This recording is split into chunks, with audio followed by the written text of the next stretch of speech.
अस्सलाम वालेकुम my YouTube family, कैसे हैं आप लोग। मैं उम्मीद करती हूँ आप लोग सब ठीक ठाक होंगे। अल्हम्दुलिल्लाह मैं भी ठीक हूँ। तो मैं आज फिर हाजिर हूँ एक नए व्लॉग के साथ। तो चलें आज का व्लॉग। तो जैसे कि हम सब ही जानते हैं कि इंशाल्लाह हमारा प्यारा मुक़द्दस महीना रमज़ानुल मुबारक का महीना जल्द ही हमारे पास होगा।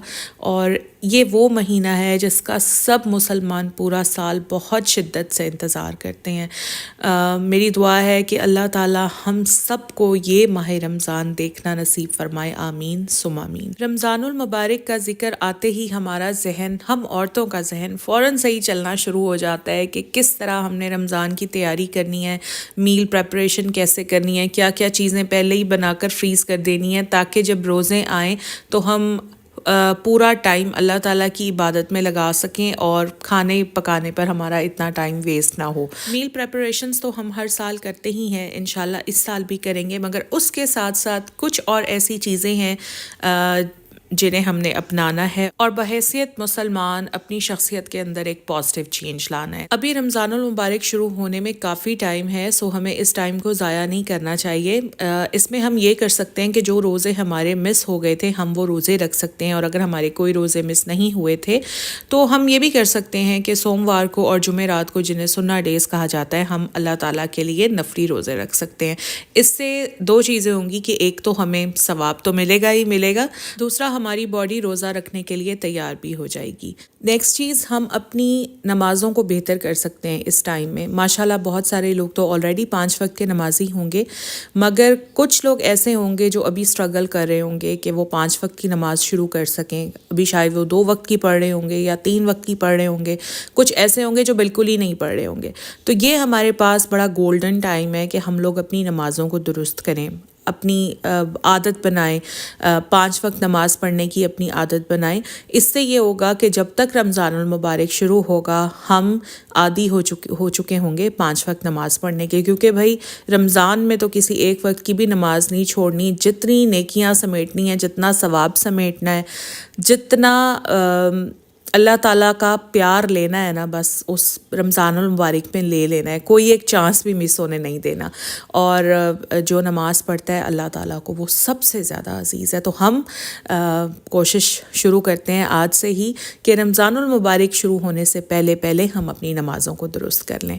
अच्छा, फिर एक और चीज़ जो मैं आजकल कर रही हूँ, मैं लिस्ट बना रही हूँ। कैन यू गाइज इमेजिन, मैं लिस्ट बना रही हूँ कि मैंने रमज़ान में क्या क्या दुआएं अल्लाह ताला से मांगनी है। तो आप लोग भी एक पेज ले लें और उसके ऊपर अपनी सारी दुआएं लिखें कि क्या क्या आपने अल्लाह ताला से मांगना है। मुझे तो अल्लाह ताला पर इतना यकीन है ना, इतना यकीन है। जैसे मैंने अपने एक व्लॉग में कहा था ना आप लोगों को कि अगर जूती का तस्मा टूट जाए ना तो वो भी अल्लाह ताला से मांगे, तो मेरा तो इतना बिलीफ है अल्लाह ताला पर, और बेशक हर मुसलमान को होना भी चाहिए। तो एक लिस्ट बना लें, आपने क्या क्या अल्लाह ताला से मांगना है वो सारा लिख लें और रमज़ान में अल्लाह ताला से दिल खोल कर मांगें और इस यकीन के साथ मांगें कि आपको मिलेगा ही मिलेगा। अच्छा, फिर आती हूँ मैं मील प्लान की तरफ। वो भी एक ज़ाहिर है इम्पॉर्टेंट पार्ट है जो हमें रमज़ानुल मुबारक से पहले करना ही करना है ताकि हम रमज़ान में डिस्टर्ब ना हो। सो वो भी हम करेंगे, और जो मेरी प्री रमज़ान मील प्रेपरेशंस होंगी इंशाल्लाह वो व्लॉग्स भी मैं आप लोगों के साथ शेयर करूँगी। जो लोग कुरान पाक की तिलावत करने के आदी नहीं हैं, आज से ही प्रैक्टिस शुरू करें, क्योंकि रमज़ान का कोई एक दिन भी ऐसा नहीं जाना चाहिए जिस दिन घर में कुरान पाक की तिलावत ना हो। वैसे तो डेली ही घर में कुरान पाक की तिलावत होनी चाहिए, हर फ़र्द को करनी चाहिए, लेकिन अगर कोई शख्स कुरान पाक की तिलावत करने का आदी नहीं है तो आज से ही प्रैक्टिस शुरू करें। आधा घंटा लाजमी कुरान पाक की तिलावत करें। ये मैं उनके लिए कह रही हूँ जो अब स्टार्ट करने वाले हैं, मेरे कहने से इंशाल्लाह ज़्यादा ना सही मगर आधे घंटे से स्टार्ट लें, और ताकि रमज़ानुल मुबारक के आने से पहले पहले आपकी प्रैक्टिस हो जाए और आपकी ऐसी रूटीन सेट हो जाए कि कोई एक दिन भी आपका कुरान पाक की तिलावत के बगैर ना गुजरे। अच्छी आदतों को अडॉप्ट करना शुरू कर दें। अच्छी आदतों کی پریکٹس کرنا شروع کر دیں تاکہ رمضان تک آپ اس چیز کے عادی ہو جائیں اور پھر رمضان المبارک میں اس طرح کا کوئی غلط کام آپ سے سرزد نہ ہو. جیسے ٹی وی پر اگر آپ بہت زیادہ ٹائم اسپینڈ کرتے ہیں تو وہ ٹائم کم کر دیں. موویز دیکھ رہے ہیں تو وہ تھوڑا کم کر دیں یا بند کر دیں. اس کے علاوہ میوزک نہ سنیں. پھر یہ ہے کہ اگر آپ کی عادت ہے گالیاں دینے کی تو گالیاں دینا بالکل بند کر دیں. کسی کے ساتھ بدتمیزی سے بات نہ کریں. چھوٹوں سے شفقت سے بات کریں. بڑوں کا عزت اور احترام کریں. مطلب یہ ایسی چیزیں ہیں جو ابھی سے پریکٹس کرنا شروع کر دیں تاکہ رمضان میں پھر ہم سے ایسی کوئی غلطی نہ ہو سکے. اور کوشش کریں کہ یہ ساری چیزیں صرف رمضان المبارک میں ہی نہیں بلکہ اپنی پوری زندگی میں بھی اپلائی کرنے کی کوشش کریں انشاءاللہ.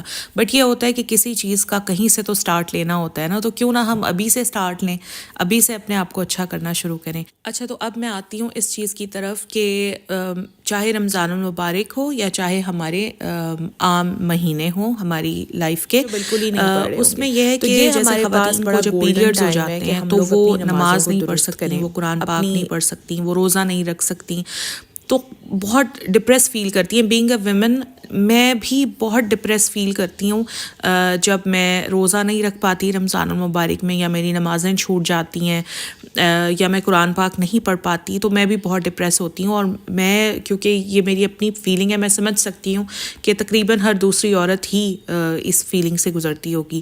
خاص طور پر جب رمضان المبارک ہوتا ہے اور جب ہم کنٹینیوسلی روزے رکھ رہے ہوتے ہیں اور درمیان میں پھر ہمارے روزے جو ہیں وہ مس ہو جاتے ہیں پیریڈز کی وجہ سے, اس وقت تو بہت ہی زیادہ ڈپریشن ہوتا ہے. بٹ اب سے ہمیں یہ ڈپریشن فیل نہیں کرنا کہ بے شک ہم نماز نہیں پڑھ سکتے, بے شک ہم قرآن پاک نہیں پڑھ سکتے, بے شک ہم روزہ نہیں رکھ سکتے, مگر ہم اور بہت کچھ کر سکتے ہیں.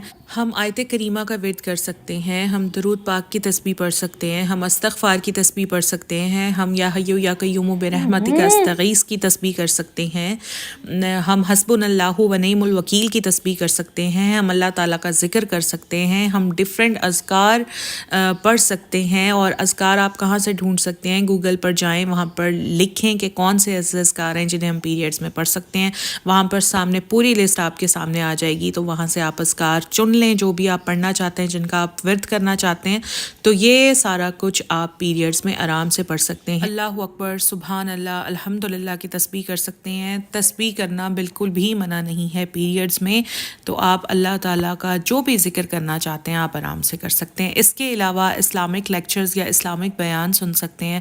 اتنے اچھے اچھے ہمارے اسلامک اسکالرز ہیں, ان کو ہم سن سکتے ہیں. اس کے علاوہ بہت سارے پاکستانی موٹیویشنل اسپیکرز اتنے اچھے اچھے ہیں جو اسلام پر بات کرتے ہیں, ہم انہیں سن سکتے ہیں. قرآن پاک کا ترجمہ ہم سن سکتے ہیں. اس کے علاوہ ہم دعائیں کر سکتے ہیں. کتنا اچھا ٹائم ہے ہمارے پاس یہ کہ ہم جتنی چاہیں اللہ تعالیٰ سے دعائیں کر سکتے ہیں. حضور پاک صلی اللہ علیہ وآلہ وسلم کا فرمان ہے, دعا سب سے بہترین عبادت ہے. تو ہمارے پاس تو یہ گولڈن ٹائم ہوتا ہے کہ ہم جتنی چاہے دعائیں اللہ تعالیٰ سے کر لیں. اچھا, پھر ان ڈیز میں ہم لوگ اسلامک کتابیں پڑھ سکتے ہیں. اگر آپ لوگوں کے گھروں میں نہیں ہیں اسلامک بکس تو ضرور خریدیں, زیادہ نہیں 2-3 تو ضرور خریدیں, خود بھی پڑھیں, اپنے بچوں کو بھی پڑھائیں. اور اگر نہیں آپ خرید سکتے ہیں تو اسمارٹ فون اور انٹرنیٹ تو آج کل سب کے پاس ہے. جب آپ یوٹیوب کی ویڈیوز دیکھ سکتے ہیں تو پھر نیٹ پر آپ اسلامک کتابیں بھی پڑھ سکتے ہیں. سرچ کریں, گوگل کریں, آپ کو بڑی اچھی اچھی اسلامک بکس مل جائیں گی. تو آپ نیٹ پر آرام سے گھر بیٹھ کر فری میں آپ اسلامک بکس پڑھ سکتے ہیں.